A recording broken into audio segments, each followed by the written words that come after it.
Hello everyone, myself Jamila. So let's get started with lesson number 1, nutrition in plants.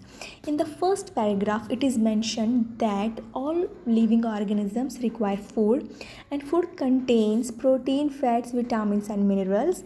These components are known as nutrients. मतलब क्या है कि हर organisms को, हर जीती जागती चीज़ को खाना चाहिए और वो खाने में क्या रहता है, protein, fats, vitamins and minerals रहते हैं। ये protein, fats, vitamins and minerals को हम क्या बोलते हैं, न्यूट्रिएंट्स बोलते हैं। अब सेकंड पैराग्राफ में क्या मेंशन किया है कि plants can prepare their food for themselves. Okay, मतलब प्लांट्स जो है खुद का खाना खुद बना सकते हैं, मतलब उनको कहीं से बाहर से खाना नहीं चाहिए, जबकि एनिमल्स और ह्यूमंस कैन नॉट, मतलब हमको बाहर से खाना चाहिए, हमारी बॉडी खुद से खाना नहीं बना सकती है।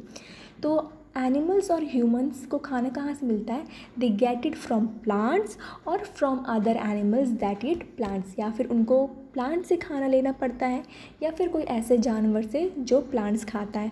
मतलब हम ह्यूमंस या फिर एनिमल्स डायरेक्टली इनडायरेक्टली किस पे डिपेंडेंट है, प्लांट पे डिपेंडेंट है ना। 1.1 mode of nutrition in plants, यानी न्यूट्रिशन का मोड कैसा है। तो प्लांट्स जो है prepare their food by using water, carbon dioxide and minerals, मतलब ये तीन चीज़ को यूज़ करके प्लांट्स जो है अपना खाना बनाते हैं। अब ये न्यूट्रिएंट्स जो हैं, ये प्रोटीन्स, फैट्स, विटामिन, मिनरल्स, ये सब क्या काम करते हैं, तो ये हमारी बॉडी को बनाने में काम करते हैं, हमको बढ़ाने में, बड़ा करने में काम करती हैं। हमारे कोई पार्ट्स डैमेज हो जाए, हमारा मतलब किसी का भी कोई भी पार्ट्स डैमेज हो जाए तो उसको रिपेयर करने में काम करते हैं, या फिर हमको वैसे बहुत सारे काम करने रहते जिसके लिए हमको एनर्जी चाहिए रहती है, तो वो एनर्जी हमको प्रोवाइड करते हैं अगर हम ये सही खाना खाएं तो।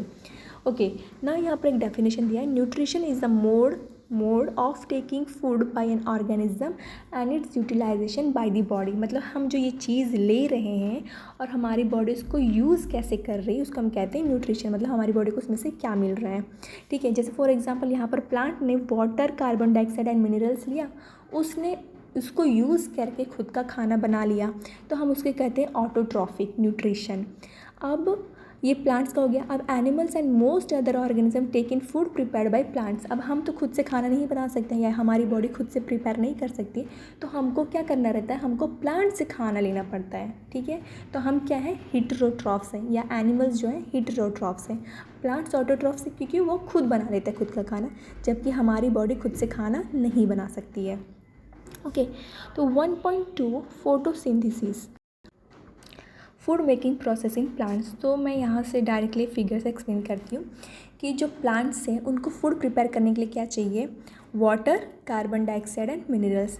तो वाटर तो समझो हमको रूट्स में से मिल गया, ठीक है। कार्बन डाइऑक्साइड जो हमको एयर में से मिल गया। अब ये जो एयर में से कार्बन डाइऑक्साइड डायरेक्टली ऐसे पत्ते पे आके नहीं होता है, तो ये इसमें क्या होता है कि पत्ते को हम थोड़ा जूम करके और माइक्रोस्कोप लगा कर देखेंगे तो हमको पता चलेगा कि पत्ते के अंदर ऐसा भी रहता है। तो ये कार्बन डाइऑक्साइड जो है ये छोटे से होल्स के अंदर से जाता है, जो बीच में होल दिख रहा है इसमें से जाता है, इसको हम कहते हैं स्टोमाटा।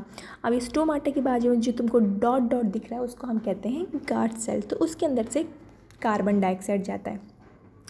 अब ये जो ट्री का ट्रंक है, ये ट्री का ट्रंक है, ठीक है, तो इसमें जो पतली पतली पाइप्स होती हैं जिसके अंदर से ये जो रूट्स होती हैं, रूट्स में से पानी, वाटर, मिनरल्स जो है यहाँ से रूट्स में से जाते, फिर पतली सी पाइप में से जाते, फिर यहाँ से लीव्स वगैरह में जाते। तो जो पतली सी पतली पाइप रहती है जिसके अंदर से वाटर एंड मिनरल्स जाते हैं उसको हम कहते हैं vessel, VESSEL, vessel. Okay, so in order to make you understand more easily, so we get energy from sun, means we are getting sunlight plus carbon dioxide, ठीक है, and plus water, and chlorophyll तो already leaf में है ही, ठीक है। तो इससे क्या हो रहा है, इससे ये प्लांट जो है खुद का फूड प्रिपेयर कर रहा है। अब फूड प्रिपेयर करते करते साथ में और क्या बन रहा है, ऑक्सीजन बन रहा है प्लांट्स के अंदर और उसके साथ कार्बोहाइड्रेट बन रहा है, ठीक है। एक्चुअली में फोटोसिंथेसिस का मतलब क्या है, फोटो का मतलब होता है लाइट, सिंथेसिस का मतलब होता है प्रिपेयर करना। तो फोटो की वजह से, मतलब लाइट, सनलाइट की वजह से जो प्लांट्स खाना बनाते हैं उसको कहते हैं photosynthesis.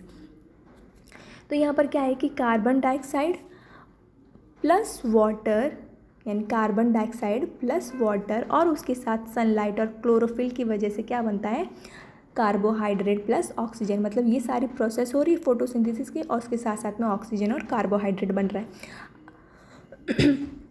During the process oxygen is release. अब ये प्रोसेस करते मतलब जब फोटोसिंथेसिस चलता रहता है प्लांट्स के अंदर, तो उस टाइम पर क्या होता है, ऑक्सीजन रिलीज होता है। अब ऑक्सीजन तो रिलीज होता है, साथ में जो है लीव्स के अंदर, पत्तों के अंदर स्टार्च भी बनता है।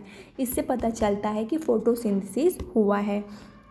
ठीक है, तो एक्टिविटी 1.1 में क्या करना है, अगर हमको पता करना है कि फोटोसिंथेसिस हुआ है कि नहीं हुआ, तो हम क्या करेंगे, 2 प्लांट्स लेंगे, दोनों सेम प्लांट्स लेंगे। एक प्लांट्स को अंधेरे में रखेंगे 72 आवर्स के लिए और दूसरे को हम कहाँ रखेंगे, सनलाइट में रखेंगे। फिर उसके बाद हम उसका आयोडीन टेस्ट करेंगे। आयोडीन टेस्ट हम किस लिए करते हैं कि आयोडीन अगर पत्ते पे डालेंगे और अगर उसमें स्टार्च बना रहेगा तो हमको पता चल, कलर चेंज होगा तो हमको पता चल जाएगा कि फोटोसिंथेसिस हुआ था, और अगर कलर चेंज नहीं हुआ तो हमको पता चल जाएगा कि फोटोसिंथेसिस नहीं हुआ था। उसके बाद क्या करेंगे, जो हमने प्लांट्स को अंधेरे में रखा था वो प्लांट्स को हम लेंगे, वापस से उसको सनलाइट में रखेंगे 3 से 4 दिन के लिए। उसके बाद वापस से आयोडीन टेस्ट करेंगे। अगर कार्बोहाइड्रेट बना रहेगा तो समझ में आ जाएगा कि हमको फोटोसिंथेसिस हुआ है, और अगर नहीं बना रहेगा तो समझ में आ जाएगा कि फोटोसिंथेसिस नहीं हुआ है। और ये जो सारी लीव्स होती हैं जिसमें क्लोरोफिल कम दिखाई दे रहा है, बट इसमें भी जो है फोटोसिंथेसिस होते हैं। ठीक है, और एल्गे तुमने पानी के ऊपर देखे होंगे, हरे हरे प्लांट्स जिसको हम एल्गे कहते हैं, वो भी ग्रीन कलर के रहते हैं। तो हमको ग्रीन कलर के क्यों दिखाई देते, कि उसके अंदर भी क्लोरोफिल है। Okay, so all this next topic will be explained in the next video. Thank you.